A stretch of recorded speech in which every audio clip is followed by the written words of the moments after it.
Hello everyone and welcome back to Necrotoxin Plays Enderal Forgotten Stories. This is part 18 of our first time through this overhaul mod for Skyrim, the original, not the special edition. It's been out for 2 years, Enderal.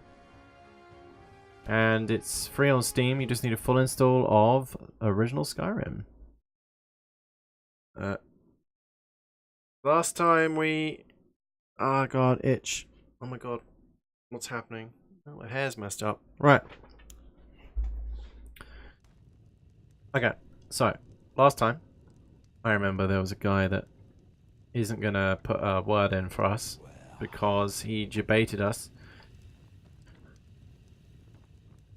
I've been playing a lot of SureAI recently, so I'm sorry for the upload being later. I looked down there, remember that, there was... Oh yeah, still. I've got little tasks to do here. There's quite a lot. Oh yeah, I'm looking for the necklace. I'm looking for the... I remember that.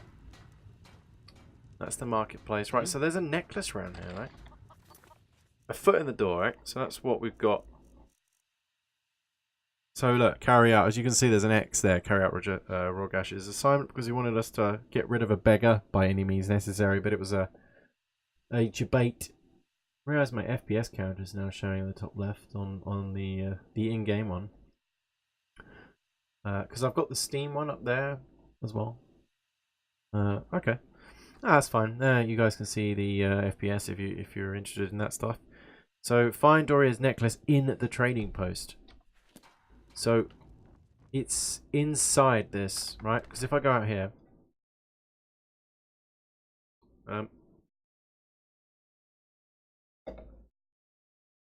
yeah. So there's a necklace somewhere inside there now. Whether it's in a just laying around on the ground or yeah, it's inside the trading post. Because they trade in, they don't have a market stall or anything, do they? Walk blessed. Show me what you're selling. Sure. Take your time. It's I wonder if one of the merchants have Doria's necklace. Like, you know, they nicked it and they're selling it or something. There's a defense robe. God damn it. Stop hitting your microphone. Right.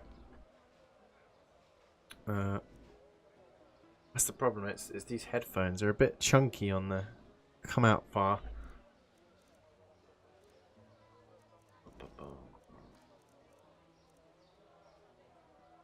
Just looking what they have for...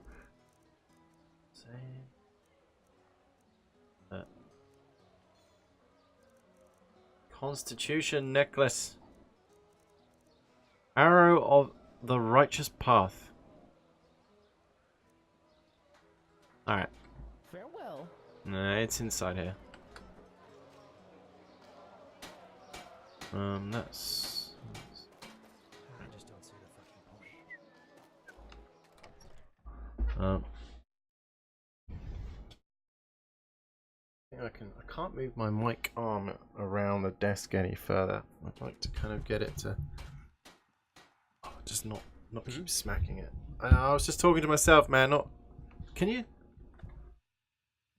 Do you know where the? Nerum, or on Kile. You know where the? Madness. The fuck is wrong with this world? Oh, I've already asked you that, but do you? Well, a bit of everything. Suppose it's here, Look for is it? yourself. Nope. Walk blessed. Walk blessed yourself. Now I can't climb up that. 50, 75, 100. Let's quick save it here. Let's just see if. Yeah, as if.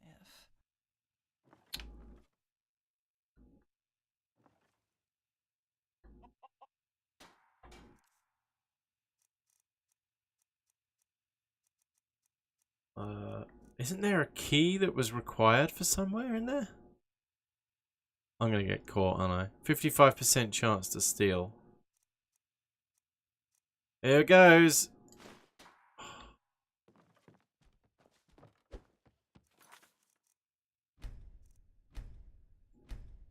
Alright, we failed that time.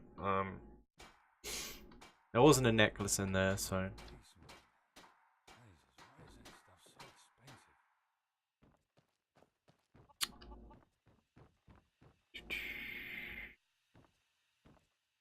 So we got us like a hunt to see. We're gonna be in here a while. Yeah, as if. No, we will. But no one else is helping me. I wonder if can I yeah. Oh. Just let me put that out for a sec. Double check. So now if you look in the pockets but come out, it's fine. I should cast light. I don't think. Do I have that? I think I do have that.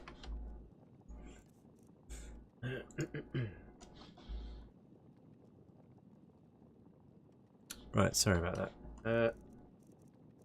Detect life? Nope. Spell ward. Why breathing?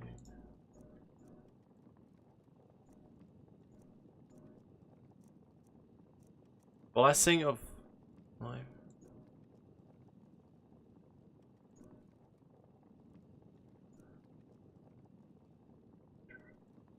Mystical dagger.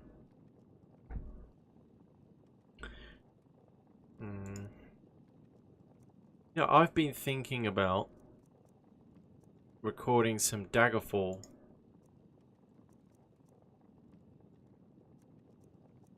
Maybe I don't have light then. Let's see what's in this door. If I had that key, I bet I could get in here.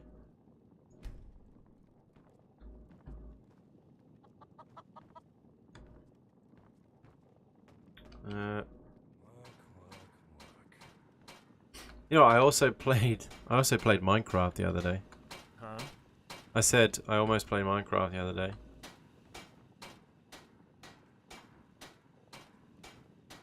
Oh no, I did. Sorry, I did play Minecraft the other day. Did I say almost? I can't English today. Yeah, no, I did play Minecraft and I enjoyed it. It's because it's been years and years. Everything's changed. I was like, what? Literally haven't played it since like the first time the Ender Dragon was in the game, like the update that added it. That's the last time I played it. Move along. So I'm looking for a necklace, but that's the crypt. It wouldn't be in there. Surely not. I really want to steal that key. I'm sorry, I'm curious. Oh, well, I'll save it in the basement. I just don't know why she would just randomly leave it around here. Unless it's in the bedrooms. Where's the bedroom? I mean, I'll have a good old look upstairs. We'll do the key. We'll do the Shira. We'll do the key in a minute. Muck, muck, muck.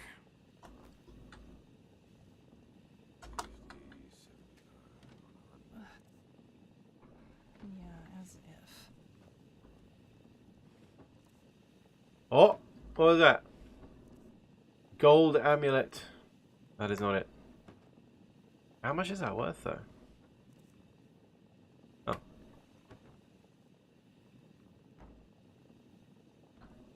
I know I was saying before when I was playing Sekiro, I was like, I'm not really a ranger thief type.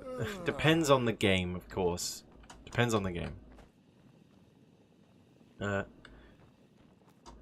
You know, so some games like Skyrim, I actually prefer being a what's that? Oh no, it's nothing. I actually it's there! I found it! I was literally on it. Take Doria's necklace. I actually prefer the thief character, sort of archer, ranger guy, ranger kind of character in Skyrim. But when I'm playing Morrowind, I like magic, and Oblivion and Morrowind, I like the magic. But in this, I like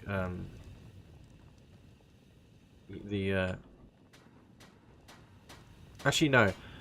In Morrowind, I like the magic. In Oblivion, I like the melee. Because the archery kind of sucks. And the magic isn't as good as it was in Morrowind. The magic's better in this than Oblivion, in my opinion. But I still prefer doing thief and, like, archery and stuff in this. Because they made bows awesome. Is this your necklace? Show me. Well, I'll be damned. You I forgot found that it. she sounded like Where that. was it? Up in the beams on a barrel. However it got there. Anyway, thanks a bunch. Yeah, how did it None get of up us will there? only hear the best from me. Please, you return the... Alright, good, good, good. And the other recommendation was... also, I'd like to... I was saying about, like, the Daggerfall. They're doing the... in the Unity engine. So I'm going to have to check on that. Going to have to check on it. Right. Deliver the packet to Elias Goodwill.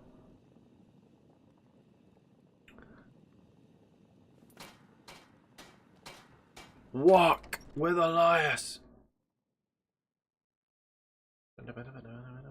So the part 13 of Sekiro will be up probably tomorrow.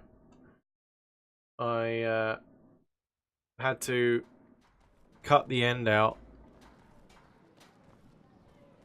because I had a phone call and you know, it's like phone ringing and whatnot. So I just cut off just the right at the end, literally like 2 minutes. But I was just talking anyway. But YouTube's taking ages to like re-upload, like, you know, redo the video. It's like I chose to replace the video, like to make the change to the actual video, not do a brand new video. I hope that hasn't messed it up. I don't know. I don't really like the studio, the beta studio, very much. It takes so long to load, and sometimes it just crashes. Like it just freezes. I have no idea. I use Classic. Yes. I said I use YouTube Classic. Yeah, so Ice Claw, we need that for it increases your carry weight. My god, what? I thought I had to go through here.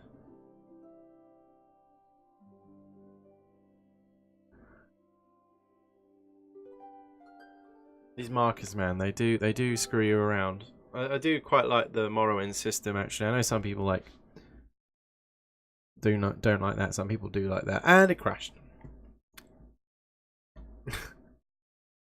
Come on, game. You get to see my lovely lobby screen again. Have you seen a couple of times before when the game crashes to desktop? Just a full-on crash. No idea. I think it auto saves every time you. I can't actually load it up at the moment, so dum-de-doo, diddly-doodly-doo, and here we go. There you go. You heard the sound there from the launcher.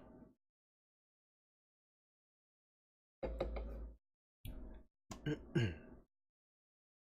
just uses so many assets. Like it's huge. It's like a whole new game. So I don't blame it for crashing on occasion. You know, I would say out of 5 recording sessions, it would crash once every 5 times.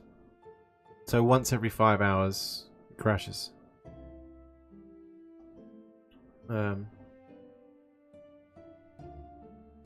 With the amount of time you can save, it really isn't a big deal. That's me right here. So, let's look at my map. Local map.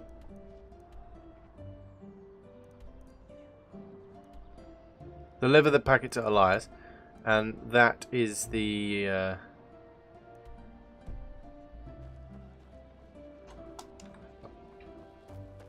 That's the quest marker to tell me to go back to the trading post, right?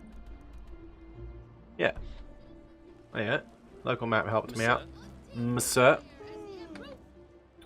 I'm gonna ditch the torch. We're gonna get our flame bite.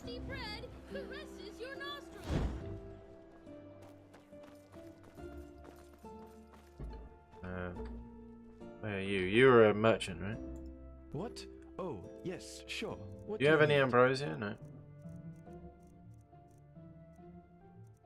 What spells do you have again? Did you have light? Was it you? Flash heal. Worse than your 5%. What? No. Oh look, for 69 seconds, 69 giggity. Opponents in melee range take 10 points fire damage per second. Like when they're near me. Yeah, cool. 807 left. Ice breath. Blast cold that does. Oh, I'll do that as well. Sure. Lost ones up to level 11 flee if they enter the circle. I think I'm alright.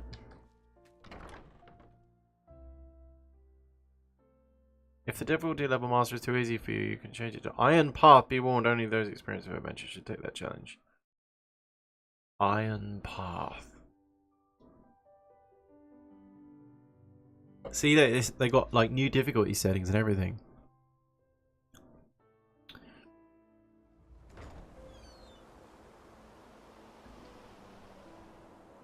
I do just like wandering around in these games. You know, like just looking at the world, and well, that's why I quite enjoyed role-playing a vampire in Morrowind.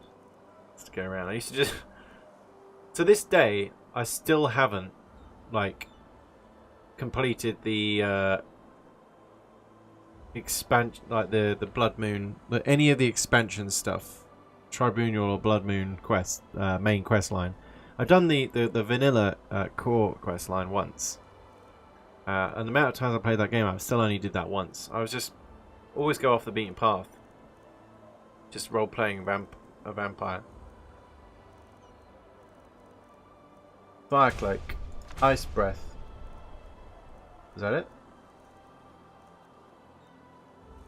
Also, the last book we read was The Blind Miner, wasn't it? Yeah, so we might do the Butcher of Ark this time, which will probably end the episode at like 45-minute mark, and then start reading that because it might take us like 15 minutes to read. Greetings. It's quite a big book. Monsieur. Monsieur. Oops. Magic. So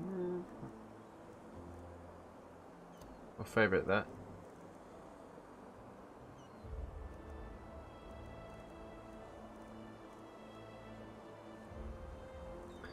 So got our current level. Grounding doesn't really do that much damage now. I know, little enemies it's alright for little enemies. Keep it on there though. Boon rank 2 is there, that'd be good. And Blazing Spark, sure. Quick save it here, because we've got our favourites sorted out. We'll probably try... We'll try Flame Cloak and... what's the other one? Ice. Frost? Was it Frostwind? No. Flame. What the?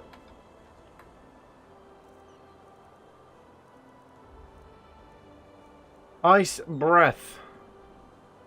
We'll get rid of Ice Spike. I'm favourite that. Ice Breath. That is so... Flame. Wait. Alright.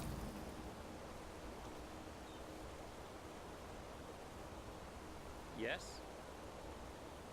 So yeah, I wouldn't mind if there was a henchman. Blue Butterfly. Blue.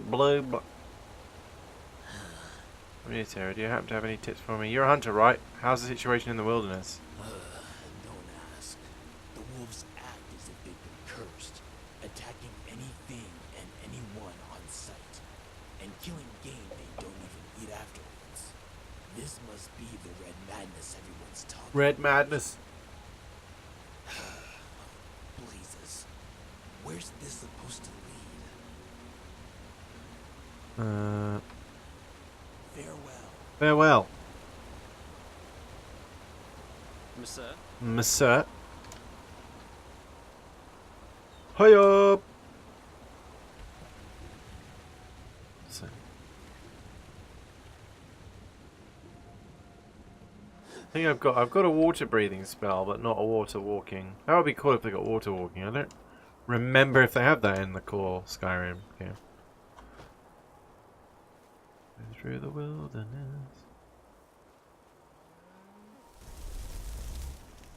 I'm just gonna see what. So it's like, alright, so anything near me just dies. Kinda cool. It still works underwater! And it doesn't drain my health, not by the looks of it. How is my 72%? Ooh. Bad.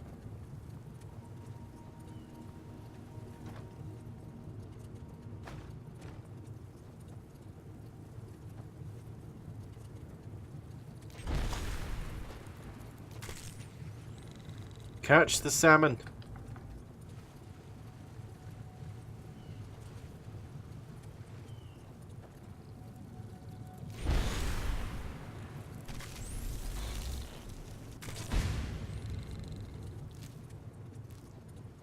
OP against like little enemies. Lower level enemies. What's this pit shelter all about?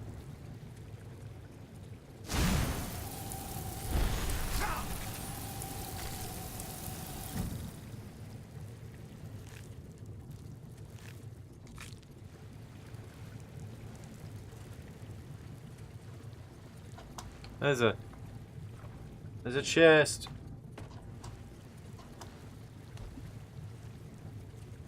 Ooh.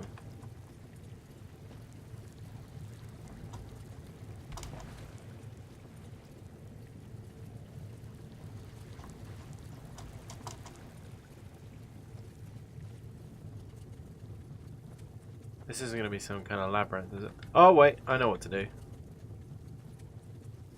Wait a minute. Oh.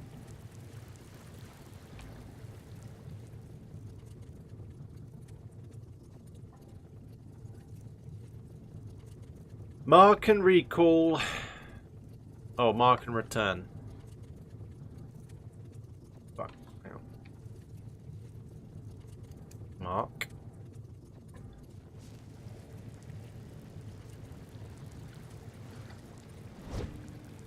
So we're marking this. Teleport runes can only be placed in exteriors. What? Alright, here then.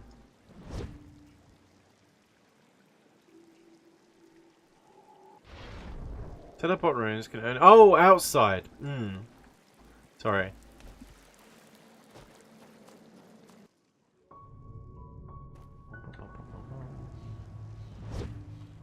I'm going to be here in a minute.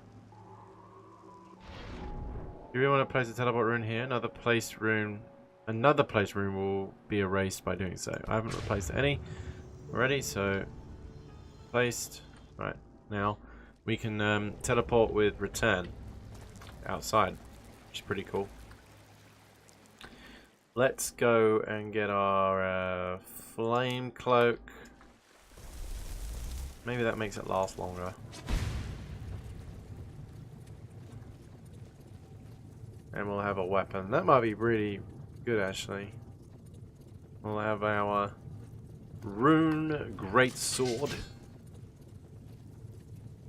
Quick save it. Like the flaming torch. Human torch. Huh? Hello.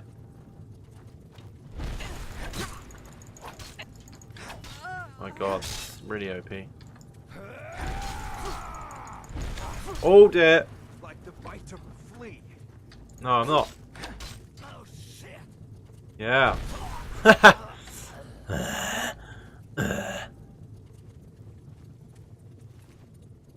Die. Human flesh. They're cannibals. How do I know that those effects are? Have I eaten human flesh? That explains why my character, like, I taste like venison.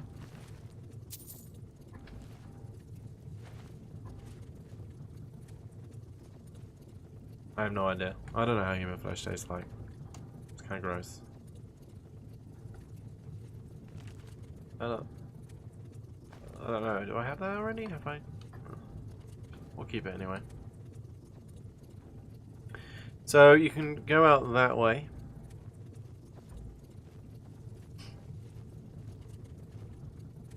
I can sleep in the bed, but do I really want to? Yeah, look. The animate the flames around. Oh, roasted salmon, yum. I know some people think like, some people go, oh, human flesh tastes like pork. Some people said it tastes like venison, and I'm like, that's why I said venison. And I was thinking, how do they know these things? Oh, I took the pot by accident.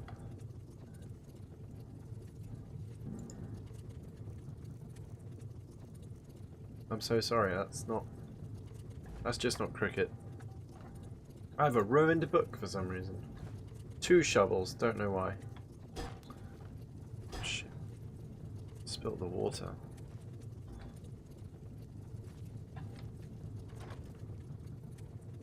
Cheese wheels. And carrot. I'm a carrot! Oh, that scroll of fireball, huh? Sleep in the double bed. Because why not? Because health low. Did we? No, we didn't catch. We didn't have the. We didn't catch fire. Good.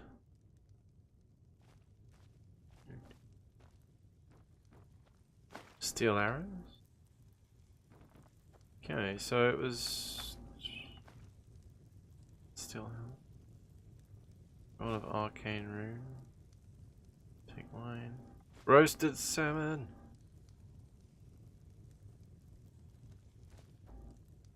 Ooh, morning air potion. Scroll of ice back and a saw.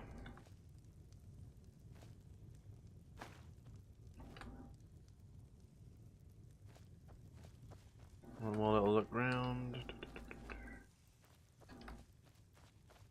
But that goes up, I know, out. Kinda wanna use return though. The way I came.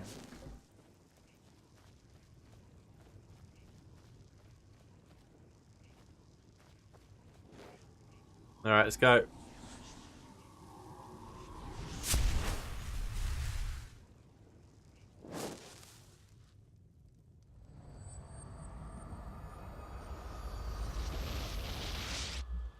Right, so we're going to be teleported outside of the pit shelter. Yay. We've arrived. There's like a rift. Can you jump back in? Oh, no. No way, it still hasn't said that we've discovered it though. On the map. That's weird. If you're gonna go around here and that, no.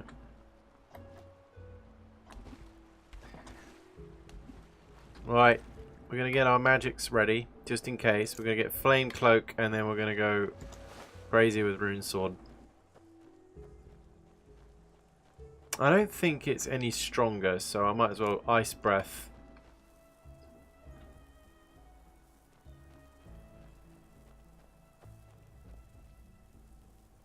We'll get some more, sure. Corondom ore.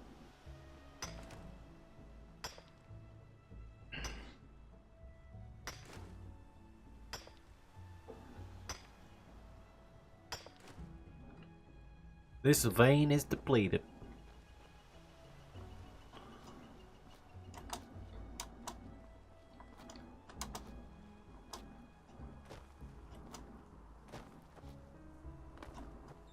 Apologies if you can hear, like, obviously, like, some keyboard key presses, keystrokes, mouse clicks. It's Blue Yeti mic is very sensitive. Or what?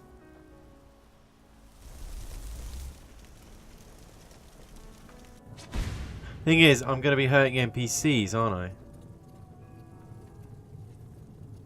probably would. Steel ingot, sure, I could probably sell that. Search end table.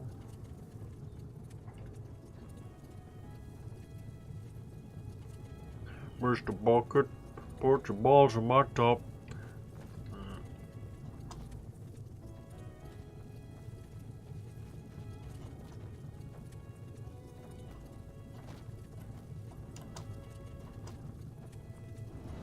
Magical symbol.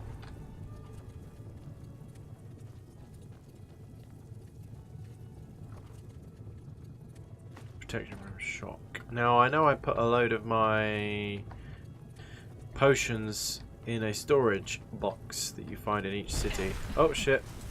Oh no. I always get confused by that because right mouse button is my left hand and left mouse button is my right hand on the character.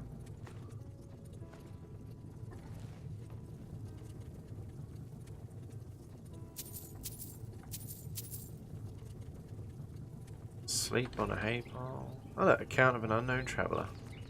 I'll take that. Oh, a carrot. Damn it. I'll take this stew. I'll take your stew. What did I get? There's a hammer there. I don't need that one. Gundam's vouchers. Saw. Or a vinegar barrel. What? Why do I have that? Just gonna drop the candlestick. Screw it. Right. Hard save. Let's continue.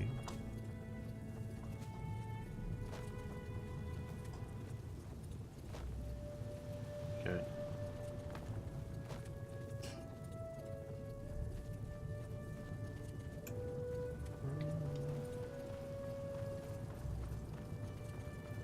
Now, yeah, NPCs could be an issue if I get near anyone like this with the fire cloak on.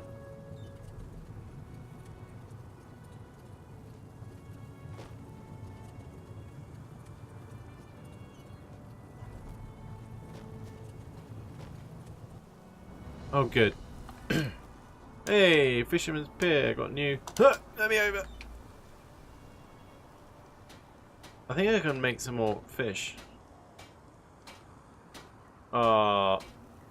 Okay, vegan soup. They got vegan food apparently. I'm not vegan. I am a meat eater. Tavern.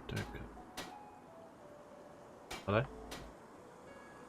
Alright. What about you on the ship? Getting close though. I'm new to this area. Do you have any? Oh, he's like the hunter. Tips. His voice. Just be wary if you're outside. Just be wary if you're someone said he was. Noticed as much already, but this country has seen better days. Alright. Farewell. That was very helpful indeed. So helpful. Oh god, the creepiness.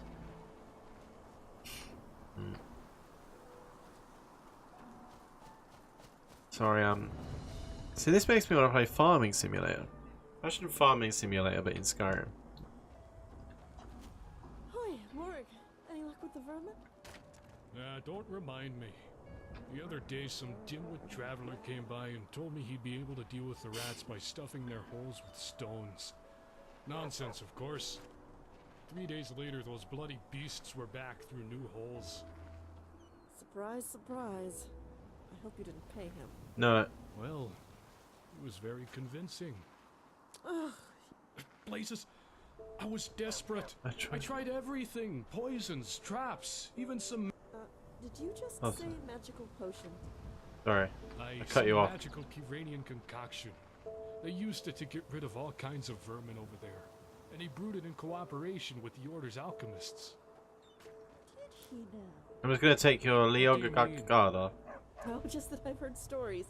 Word has it that he sold Rorik his own piss as a remedy for his headaches. Anyway, we need to do something. I'll talk to the sickle tomorrow. Maybe they can send someone to take care of it. Well, someone's optimistic. They haven't even answered my request from last year yet. Well, it doesn't hurt to try, does it? Well, I'm here. Oh, Hello. listen, Warwick. I have an errand to run.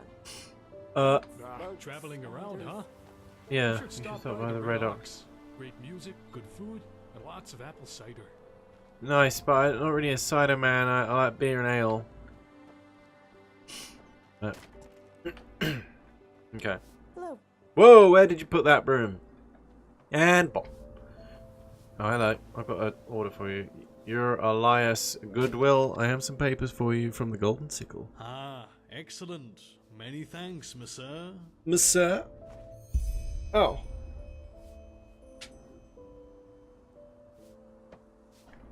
Two out of 3 recommendations ain't bad.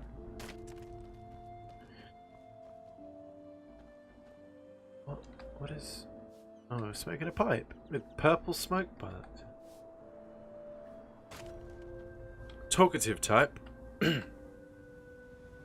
Is this the Red Ox? Or nope. Coming from Ark, aren't you? I can tell. You got that city smell about. No offense. Oh, I am more of a traveler myself, but yes, I did come from Ark.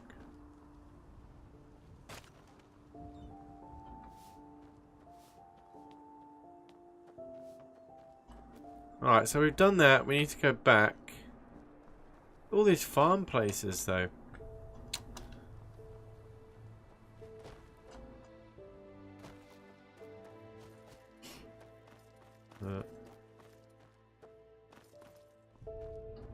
You got guards here. In al bed. Sorry. In el Badori.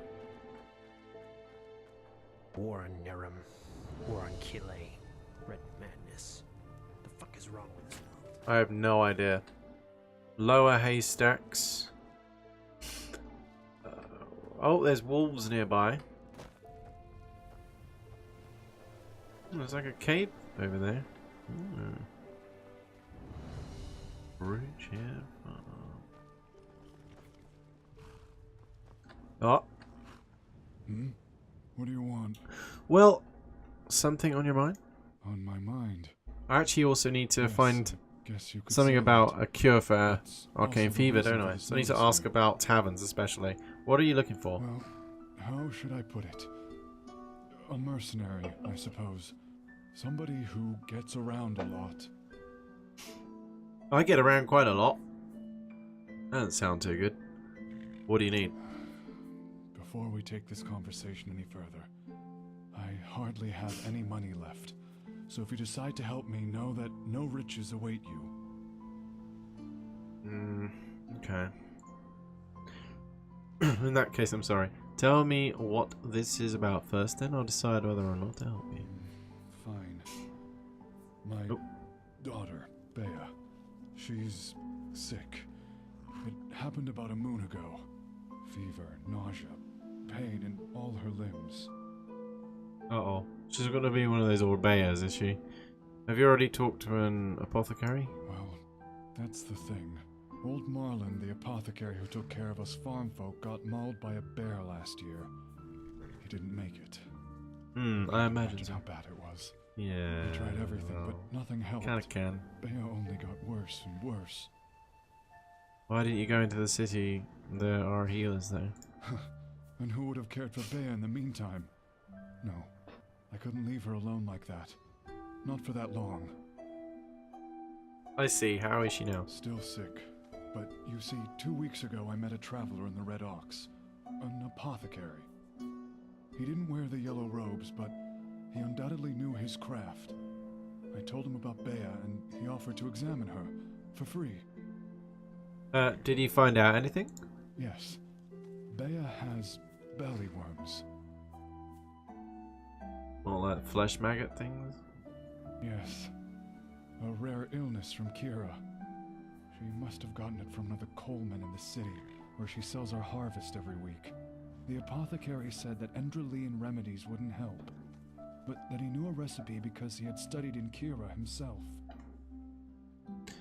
Then what do you need my help for? Well, That's the thing. The ingredients are unusual, and I don't have the slightest idea where to get them. Here, take a look. The elixir. Read the recipe for the elixir.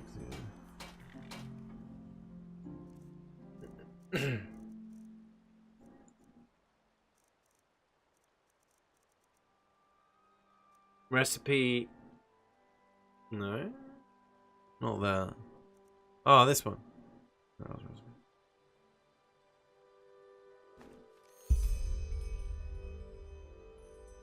Recipe for an elixir against intestinal worms, certified by the League of the Apothecary. Apothecary? Apothecary. Ingredients: 1 portion of rat meat, 1 batch of garlic. Is that just 1 garlic? I mean, I have garlic, I think. 1 pair of yellow butterfly wings, 1 vinroot. Oh, the vinroot is going to be a pain in the ass. So vinroot, yellow butterfly, vinroot, garlic, red meat.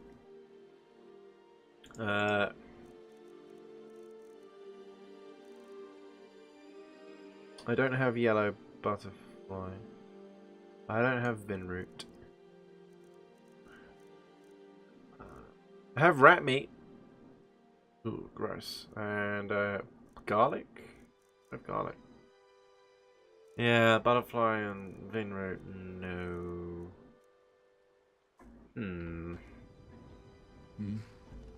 So you're looking for a mercenary to find the ingredients and brew the potion? Exactly. Look, my sir, I know times are tough, but if you can find the ingredients and brew this potion for me, I'd be eternally grateful. And of course, I'd pay you. Not much, but what I can afford. Alright, I'll see what I can do. Really? I appreciate that. Malphus himself must have sent you. If you're a traveler, you surely have a map with you, don't you? Let me see. Here, this is my farm. Just go there once you have the elixir brewed. I'll be waiting. And again, thank you. Gather the ingredients for the recipe and brew the elixir. Alright, what's this? Go in the red ox. And then we'll go back to town. Once we get... We're just going to have a look around, see if there's anyone to talk to. Then we'll read our book in here, I think, then go back after, in the next episode. We'll head back to Ark, talk to the trading post. Guest? Malphus is blessed. Malphus, blessed. You're the bartender. Hang on, let me... that's just for a song. Actually, what songs do you do? What would you like to hear? Well,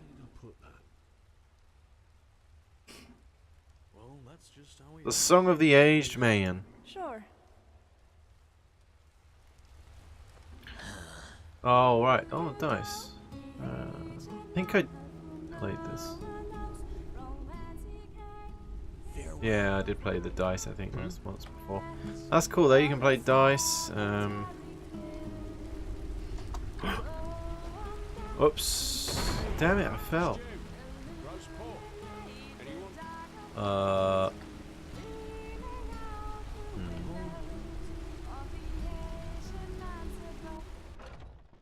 Damn it. Can you actually go back in through that way? Ha! Yeah, you can. Hang on. Let me... Damn it. Is there a Vinroot around here, maybe? It's usually near water, isn't it?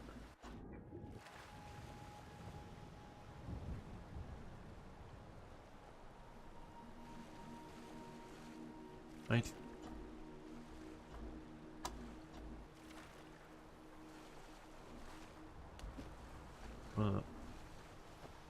It makes a humming sound because it's like near root.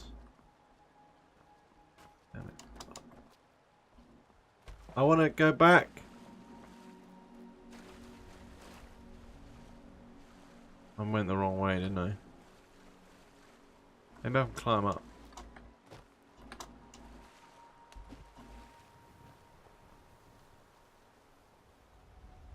What is that? Oh.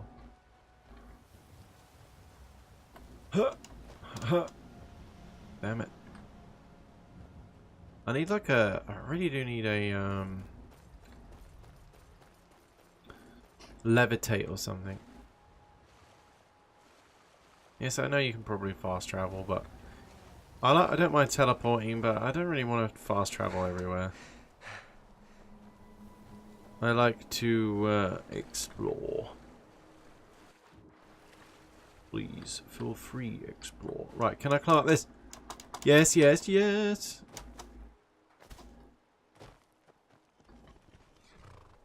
Once magic runneth. Once magic runneth through your veins, be wary not to go astray. The orders help you. Shall then seek and mouth as words you need to heed, else your magic will become wild and death will soon make you its child. Hello. Hi. Hello. Hi. What do you want? What the hell? Did you see that? He was... Whoa! He was just hammering and chiseling the invisible wall. Ow, ow, ow. Oh no. Malf, a foreigner, huh? Well, you've chosen a Malfashes. I want something to drink. What have you got? I'm looking for a room. A little bit of this and that.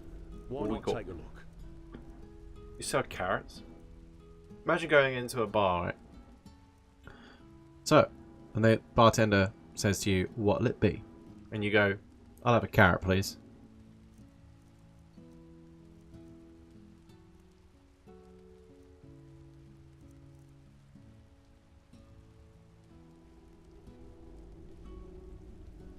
See, why would water decrease your stamina regeneration by 30 points for 30 seconds? I can understand increased stamina, but why would it decrease the regeneration? Would it increase because it's water? It's not alcohol. Ox Point cider. Banana liquor. I'm alright. Come back anytime. Not a big cider fan or anything banana flavored. Although I don't mind actual bananas, but banana flavored things? Malfashes blessings.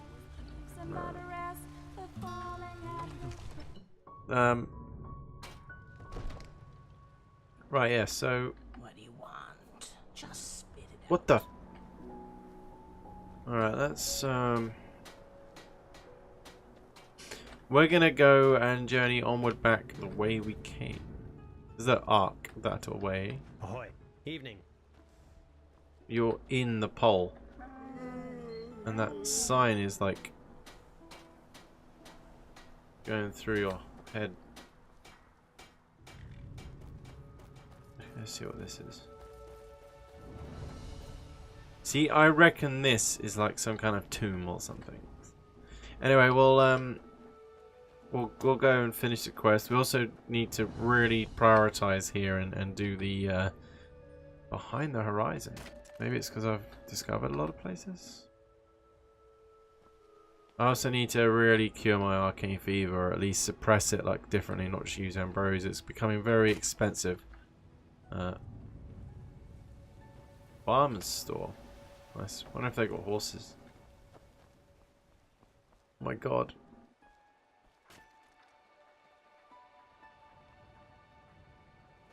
Ooh, that's creeping me out. Alright, visual cue. Across the bridge. We're gonna save it here. And that as well. Let's have a... No, let's not get console up. Let's... So it's a longer book. Follow the fire. The Butcher of Ark. Okay. Here we go. Premise. They call me the Butcher. It hurts me to write these words, though I am aware of their truth. What else should a man be called whose trail is marked by dozens of corpses? Corpses which are not mute witnesses of a battle or an accident. No corpses which are solely the result of my own doing. Men, women, elders, children, priests, merchants, travellers and whores. My murders seem to follow an inscrutable pattern, whose arbitrariness will put an icy veil around everyone's heart. But of course this will not be what heralds will proclaim. For them and the Holy Order, I will be no less than a monstrosity, a pathless demon who has been led astray by his own mundane cravings. They will call me an evil man, a beast with a heart black as midnight, because these are the colours in which the world prefers to think. Black and white. No one will ask about the how and why. Even these pages will be hard to acquire, for the Holy Order will surely do everything in its power to prohibit their printing, which is why I shall congratulate you, whoever you may be, for holding them in your very own hands. With this assembly of withered pages, you shall be given an insight into my very own thoughts. Do not understand them as a justification for my deeds, because this is not what they are. I assume full responsibility for what I have done, and I desire no absolution, neither from Malphas, whose supposed divinity is something I nowadays merely smile upon, nor from the people from justice or some other strange greater power, whose true nature we have not yet learned to comprehend. This book is no more than a testimony of strange and inscrutable happenings yonder, which have made me into what I am. Chapter 1. Follow the Fire. It was a dull, cold, and wet morning that should change my life forever. Yes, somehow it almost seemed as if that day Mother Nature, as a response for the festivities of the preceding night, had decided to recover herself with a dreamy, nondescript day. The reason for the aforementioned festivities had been the so-called Star Summer Night, which every year marks the beginning of a new spring, and in which the night sky is illuminated by dozens of wild, untamed starfires. While the common people, however, used the occasion to indulge their mundane cravings, whether by drinking in smoky taverns, dancing around the first delve of spade, or having cultivated conversations on a masked bull. For us clerics, it means no less than a night filled with processions, sermons, and prayer. After shortly attending the joyous speech of the mayor and giving my priestly blessing to the commencement of the festivities, I silently retreated into the temple and prayed until both my knees and my tongue were sore, just like the holy verses oblige every priest to do.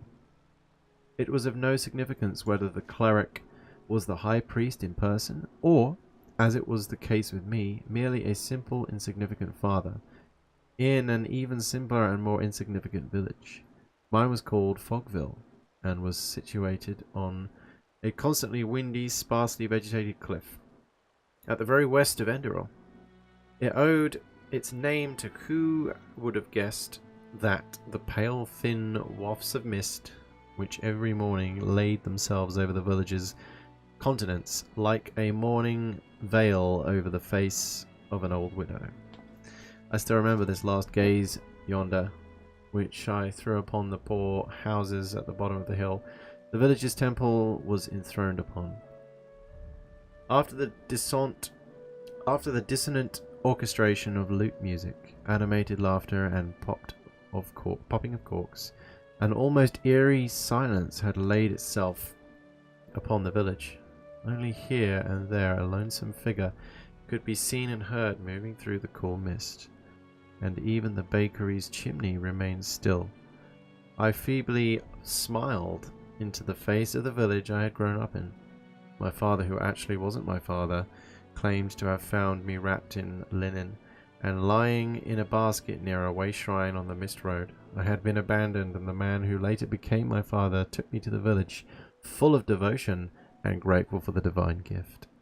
However, before his untimely death, only 10 years later, I never got rid of the feeling that his compassionate act was due to the fact that he found me right underneath a statue of Malphas, and not because of his wish for a child. Gilman the Tanner, as the villagers called him, was a delicate man with pockmarked skin and a slim nose. In his own opinion, the whole world conspired against him, which was the sole reason for his misery. We never talked much, but when we did, our conversations followed a general pattern. With his soaring voice, he called me to his fireplace room, where he rigidly sat most of the time, along with 2 empty tankards of beer. Then he indicted me to sit down and announced that he had to get something off of his chest. The fact that only his foundling son was there to listen was another proof for how badly life had treated him. It started right when I sat down. Talmar the hunter had sold him rancid oils, an evil cutthroat, my father called him. But after all, it was in the nature of the Eterna, he said, and in Enderal this fact was not as well known as in Nerim. Or a Matrisa Zula, who had served him bitter wine, a mean crone she was. He said, "Oh yes, but thanks to Malthus, he had perceived her plan and cut her down to size." And then, of course, Rashik, the smith's twin boys, rascals they were, both of them. No respect they had for path-abiding, hard-working people like him, but no manners were to be expected from a coalman and his breed. "What do they know about decency?"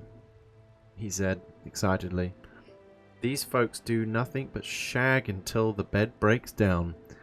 It did not matter to him that Rashik was a Quiran, living in 3rd generation in Enderal, and that he preferred a long-term union with his mate over the promiscuous family clans of his homeland. These conversations, his persistently sour breath, and the smell of raw hides, leather, and animal fats in the workshop made up for a great deal of my childhood.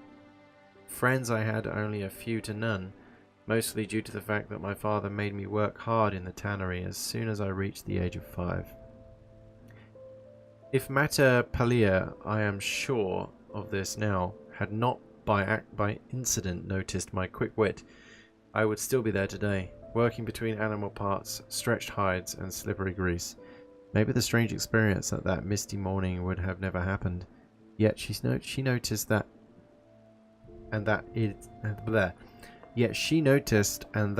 how it came on that day. That on the day of my path consecration, the aged priest proclaimed my holy path in a solemn voice. I, Yael, Tanner's son, was predestined to entirely dedicate my life to Malphas glory as a priest. Of course, back then I did not fully comprehend what that meant. That the other children's awestruck reactions made me realize it was a good thing. Thus I left the bleak tannery and only entered the old house at the end of the village to sleep there. For my foster father, the child abduction was only one more act of treason. Looking back, I think that the amiable Mater was the only real caregiver in my life. She taught me to read and write, and she taught me the essentials of herbal lore. With empathy and toughness, she taught me what I needed to know to become part of the Enderalian clergy. 10 winters later, I received priesthood and begun to serve in the small temple. I did what an obedient priest had to do. I held services, I prayed, I maintained the temple, and I heard the villagers' confessions. Matia Palia left the village on her 60th name's day and moved to a retirement quarter in the Sun Temple of the capital, which I only knew from tales. A year later my father passed away, an event that to my surprise affected me deeply. Then everything became lethargic routine, until that very day. The man that I was then was to be a happy man. I am not able to tell. When I try to recall the first 28 years of my life, my memories seem to be like fading words on an old parchment. My reason tells me that I was blessed in a way. The life of a priest was pleasant and constant, without highs and lows. I had enough to eat, I had a home, and enough pennies to afford the services of a wandering whore from time to time. I knew that according to the holy verses, at the end of my days I would entered the eternal paths, my path trodden, my tasks fulfilled, but things turned out differently. After I had taken off my robes and wearily laid down under the sheet of sheep's wool, I noticed a strange and dull feeling in my stomach. Today, I know that this unremarkable moment was the first time I encountered the fire. It was small, insignificant, only a weak glow, but it was there. Knowing that I would wake up as a different man. However, on this grey morning, I was too tired to pay attention to it. Exhausted, I wrapped my sheet around myself and was fast asleep a moment later. I awoke in a dream. I found myself on an idyllic forest glade surrounded by green oak trees whose leaves were moved gently by the wind. The setting sun stood on the horizon like molten blaze and threw a red light over the scenery. I savoured the spicy fresh air which tasted of wet moss, morning dew, and old secrets, mysterious, wild and clear like life itself. In contrast to what we all know from the nightly journeys that we call dreams, I was fully aware of the unreality of the scenery. So I accepted it as if it was as natural as time's passing. I was stark naked, as on the day of my birth, but I was not ashamed. On the contrary, I felt strong, clear and free. When I took my eyes away from the sky and looked in front of me, I saw her. She stood in an old ruin that was overgrown with ivy and whose collapsed walls and arches told of ancient times. She wore a grey flowing robe that only allowed a glimpse of her femininity beneath. Her hood hung deeply over her face, so that only the tender and delicate parts of her cheeks and chin were visible, a sight that could have come from the imagination of a Quranian painter. Her dense midnight black hair was tied into a snake-like braids and fell down onto her shoulders.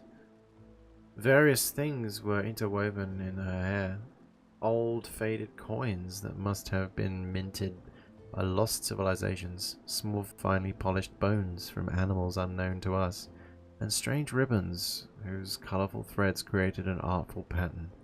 But it was not all this that hypnotized me and drew me towards the veiled figure in the ruin. It was her smile. With every step I took towards her, I fell deeper into its charm. It was not a lovely smile, as some might assume. It was a mixture of melancholy, rage, hope and love, a symphony of contradicting feelings which I thought to be irreconcilable. It was a smile that was able to speak great wisdom, as much as orders that would mean the death of thousands. A smile born from truths recognized in otherworldly existences. Cold sweat ran from my pores, and I felt how apprehensiveness mixed with the peaceful bliss of the moment just gone. I came to a halt a few steps before her, still staring at her magical smile like a starving man at a feast. For a moment I believed to recognize a glimpse of mirth in her features, but it faded away as fast as it had appeared. Then she began to speak. "You are dying, Yale." Her voice was rough and tender at the same time. Full of contrast, she spoke without mockery, pity, or cruelty. "Why?" I heard myself responding mechanically. "I am in the best of health." My answer was as pathetic and clumsy as it must appear to the reader of these yellowed pages, but I spoke them faster than I was able to think without control. The woman nodded subtly, as if she had expected this very response. "You affirm that you are of good health," she paraphrased my words with a peculiar intonation. "But you fail to perceive the fabric of this world in all its intricacy." Slowly and regretfully, she shook her head, like a magistrate in the monastery school who had got a foolish answer from a novice to a very simple question. Then she took her hands out of the robe's sleeves and indicated me to follow her. Even her walk had something of another world about it. Her body did not move with her steps, but seemed to float, silent and obedient. I followed her through the old ruin. Today, after I had gone through the vision in my thoughts many thousand times, I know that it was an old trading post. The walls and the rusty gate left no doubt about it, but in the vision I did not care about such banalities. To follow the figure in front of me was my sole purpose. She stopped in front of an old, overgrown tower, presumably once the heart of the ruin, and opened the cast iron door, which swung aside in an eerie, silent manner. "Go, Yahil," she said. "Go and perceive the truth." These were the last words I heard until the horrid discovery inside the ruin, for when I was about to reply, she was gone. For the first time, a feeling of uncertainty mingled with the confidence that I had at the beginning of the vision. I was still aware of the fact that my physical body was lying on a bed in a modest chamber in another world. Also, I knew that I could decide to wake up from the wonderful and terrible vision, but I did not. Why? I am unable to say. Was it out of curiosity? Was it the sense of fate that covered the ruin like a thin, transcendent sleeve? I don't know. I entered. The floor felt cold under my naked feet, and the dusty air that was only lit by a pale red sunbeam made me cough as it filled my lungs. The inside was almost empty, except for spiderwebs, weathered furniture and broken stones that had fallen from the crumbling walls. In the middle, there was a wooden construction, an extraordinarily large upright box. Hesitantly, I walked closer. A word came to my head but faded from my mind as fast as it had appeared. I recognized how the fire of the setting sun extinguished, and how it was replaced by a dull blue. Gentle, hazy fog started to cover the scenery, and everything that was peaceful and blessed before I entered the ruin was replaced by a sense of trepidation. Right, I'm going to pause there for a moment. I will be right back.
And we're back. Hang on.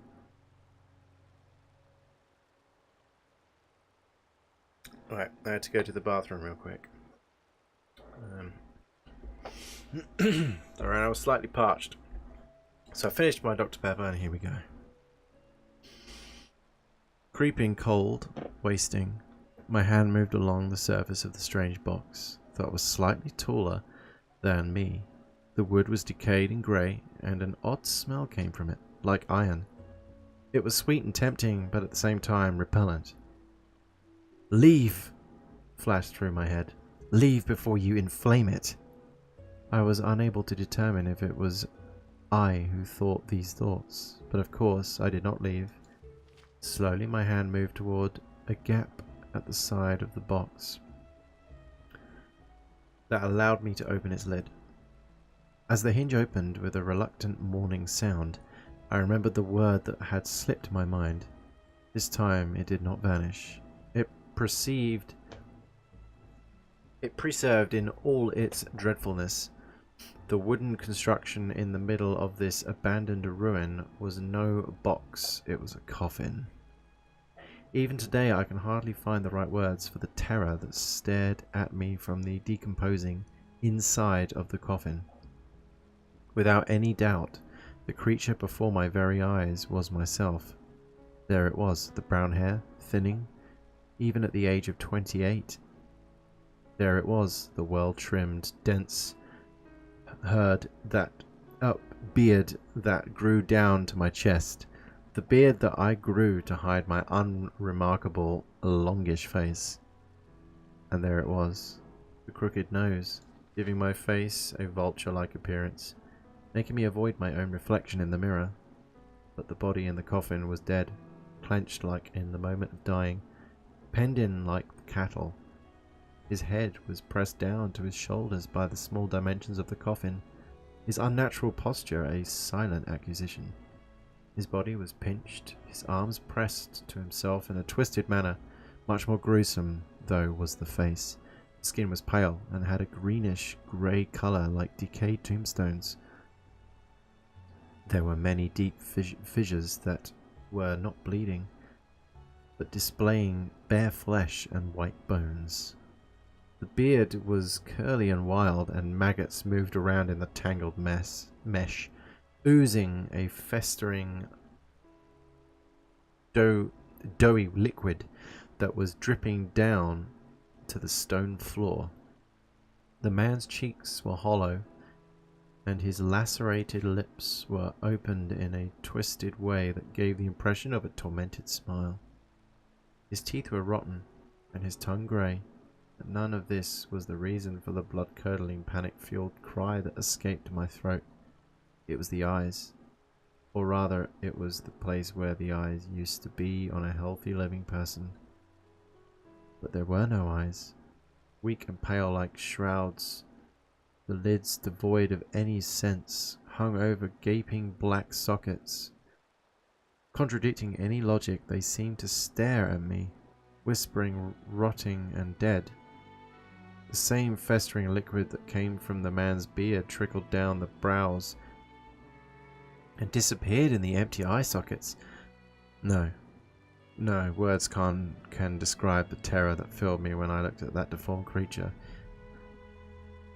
In panic, I hit the withered copy of myself, but I only loosened the body so it fell right toward me. I felt how the repellent festering corpse water from the beard touched my lips, while a handful of maggots landed on my shoulder. For a short moment I was petrified. I held myself in my arms like a twin, his own deceased brother. But this was no twin. When the maggots tried to move up my neck, I pushed the corpse away from a shrill cry, wiped away the maggots and fled out of the ruin. Meanwhile, it was night, and the full moon stood cold, white and unmoving at the sky. The veil of mist that formed inside the ruin faded as soon as I came outside and let myself fall to the ground, crying, breathing heavily. "I am dead," flashed through my mind, again and again. "Dead," I uttered, a panicky scream, a pitiful effort to banish the madness from my mind. The terror remained.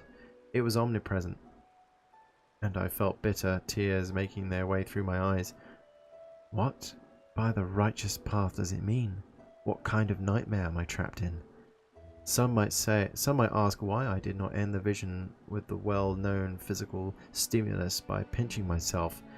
Even more so because I was fully aware of the unreality of what was happening. The answer is, I was unable to do it, and I knew it. What I went through was not one of the usual nightly phantasms that occasionally haunt us in the quiet hours.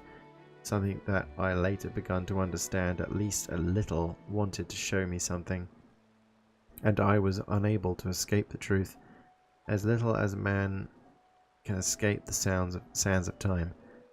As I turned my gaze from the floor and stared to crouch toward the stone ark and the forest, weeping helplessly, I saw her again, the veiled woman.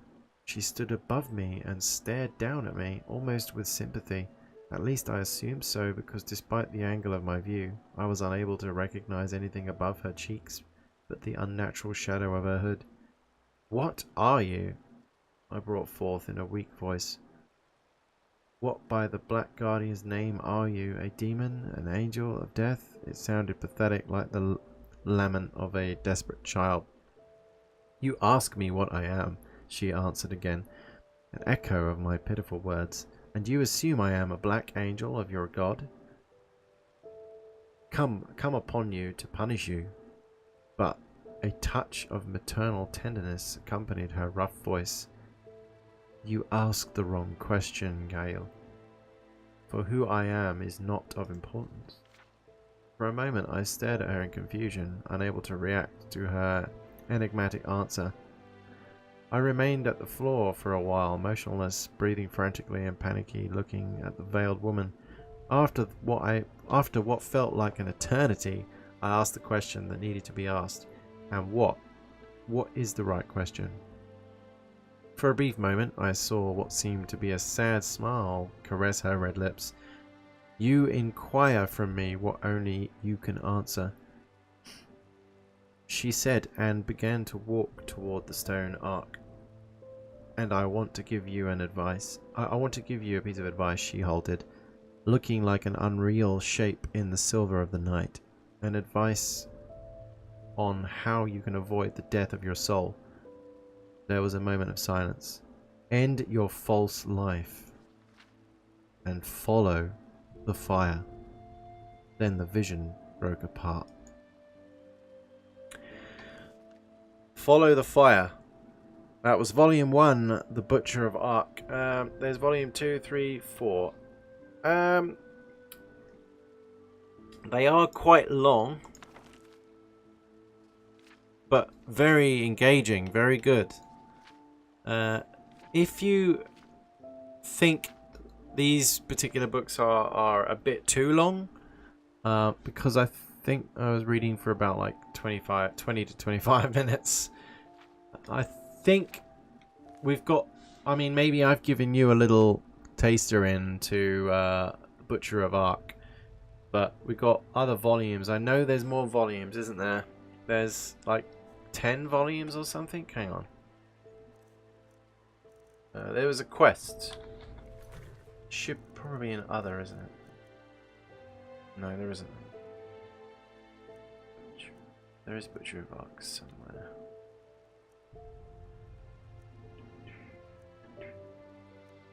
The Art of Combat? No. Touching Effigy? No. Revenge of Sound? No. Eventualities? There we go. The Butcher of Ark. 10 volumes. We've got 4.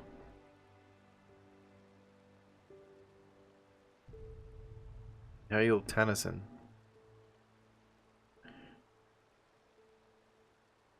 An autobiography of the serial killer.